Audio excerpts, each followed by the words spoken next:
Hi, Ann here from Backroad Buddies, and the video we want to share with you today is about long-term RV storage.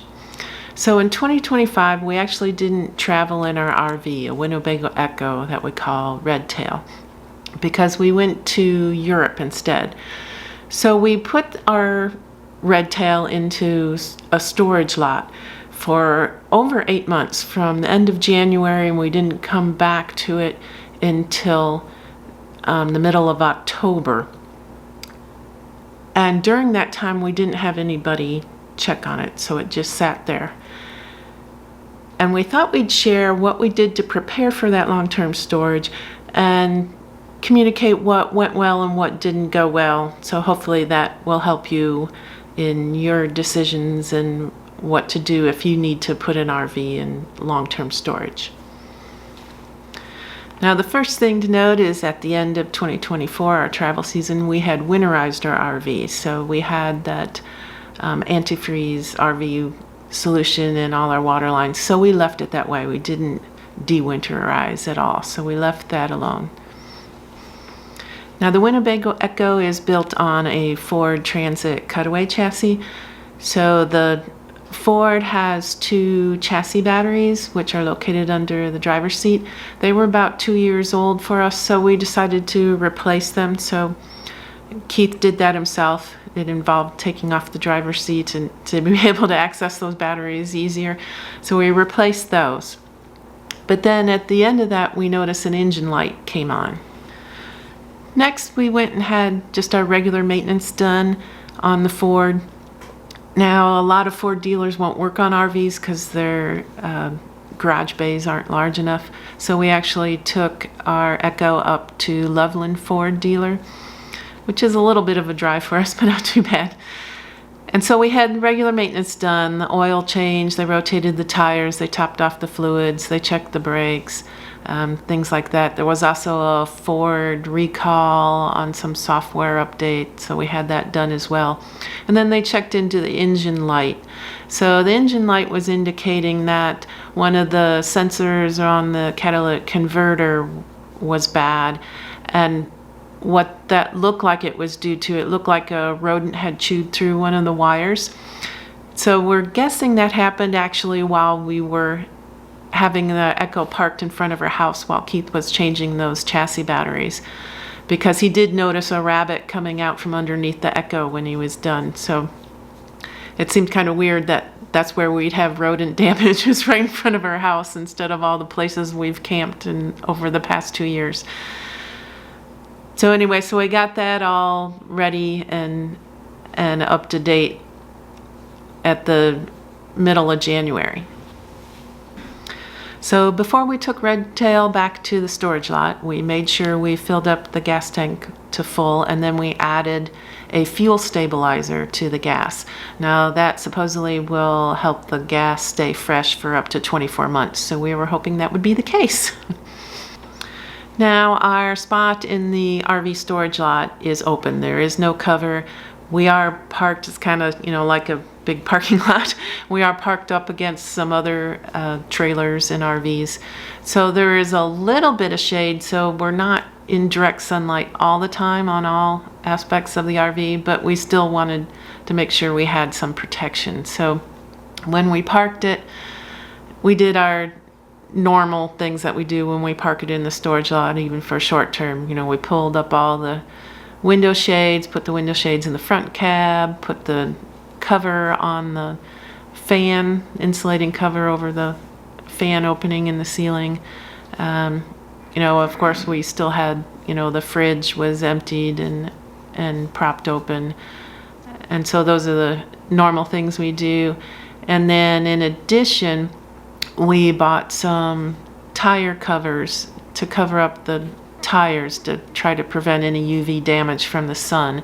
And the covers we got, I don't know if we got the wrong size, but they didn't quite cover all the tire at the bottom, so we actually got a UV protective spray and sprayed that on the tires as well. So kind of did double duty there. And then in addition, we had what's called a battery tender. So it's a little tiny solar panel that suction cupped to the windshield, and then the cables ran under the hood and connected to the battery. So that was to try to keep those chassis batteries charged while we were gone. And then, of course, since we're open, no cover, we still had the solar panels on the roof, which would charge our house batteries while we were gone. Another item that we had kind of discovered through Google searching was that we shouldn't put the parking brake on, and that's to keep the brake pads from rusting or fusing to the rotors while it's being stored for a long time. And then one last item we did was we actually put air in the tires at 5 psi over the recommended pressure. So hopefully that they'll keep the tires more round, help prevent, getting a flat spot sitting in one location all the time. And they will lose air over time, so hopefully that'll keep them up to pressure. So then we just crossed our fingers and hoped that everything would go well while we were gone. Because as I said before, we did not have anybody checking on the RV while we were gone. It's probably a good idea to have someone check on it once a month, but we did not do that. A lot of things can happen while it's sitting there. I mean, rodents can get in. You could get a water leak and get some water damage. All kinds of things can happen. But we just took the risk and didn't have anybody check on it while we were gone.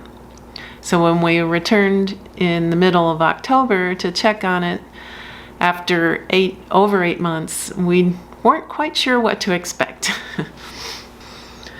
So when we arrived back at the storage lot, the first thing we did was we were disconnecting the battery tender. Well, turned out the battery tender wasn't doing anything while we were gone, because apparently we had cut the wire when we closed the hood. It must have gotten close to the hood hinge or something, because the wire was completely severed, and it was a clean cut, so it wasn't a rodent that did it.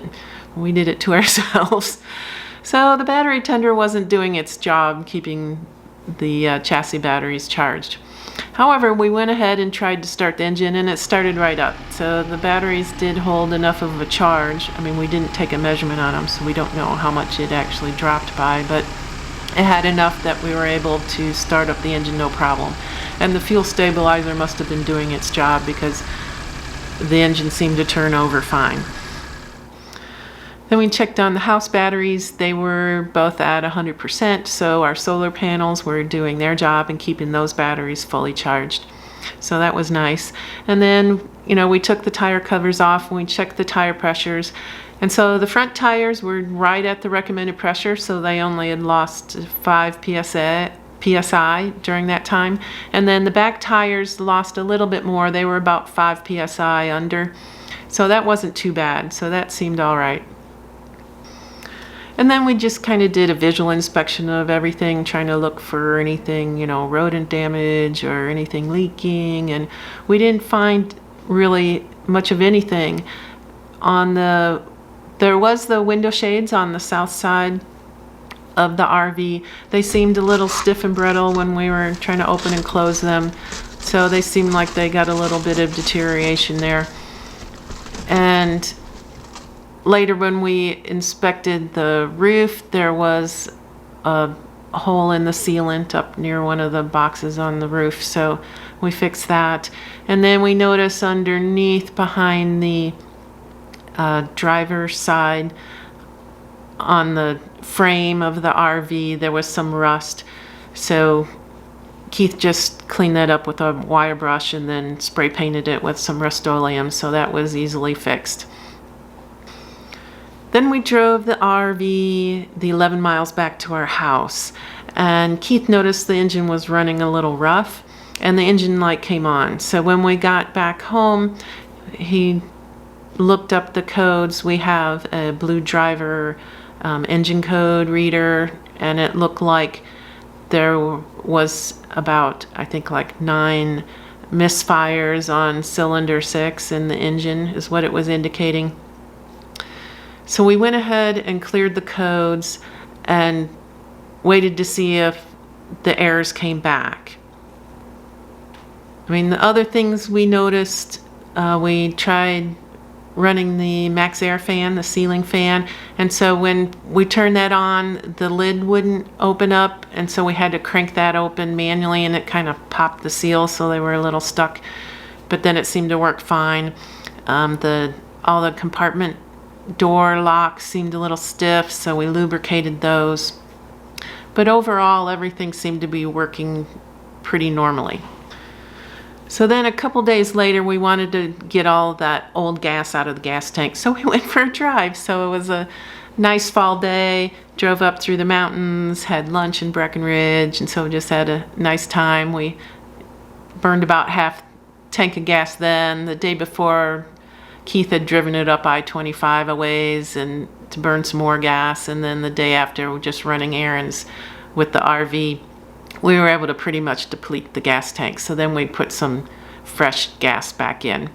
And during that whole time, those engine codes did not come back, so whatever that misfire was in cylinder 6 seemed to clear itself.